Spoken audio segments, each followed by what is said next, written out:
Social media యుగంలో ఏ చిన్న వింత జరిగినా క్షణాల్లో వైరల్ అవుతుంది. తాజాగా కీర్తన మీనన్ అనే యువతికి సంబంధించిన ఒక వీడియో నెట్టింట తెగ వైరల్ అయితే అవుతుంది.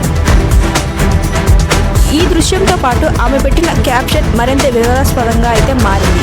మా అమ్మ నా పెళ్లి ప్లాన్ చేసింది అంటూ ఆమె తన పాయింట్ ఆఫ్ వ్యూలో రాసుకొచ్చింది. ఇన్స్టాగ్రామ్లో ఆమె షేర్ చేసిన ఈ వీడియో నెటిజన్ల మధ్య తీవ్ర చర్చకు దారి తీసింది. వైరల్ అవుతున్న ఈ వీడియోలో కీర్తన ప్రశాంతంగా కూర్చుని ఉండగా ఓ బార్బర్ ఆమె జుట్టును పూర్తిగా తీసివేసిస్తున్నాడు.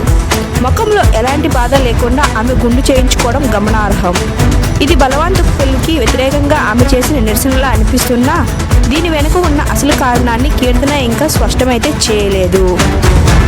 ఇది నిజంగా పెళ్లి తప్పించుకోవడానికి చేసిన పనా, దేవాలయంలో మొక్కుబడిగా చేసినదా, క్యాన్సర్ రోగుల కోసం జుట్టు దానమా, లేక కేవలం వ్యూస్ కోసమే చేసిన ఒక క్రేజీ స్టంటా అనేది ఇంకా తెలియాల్సి ఉంది. ఆధునిక సమస్యలను లెజెండరీ పరిష్కారం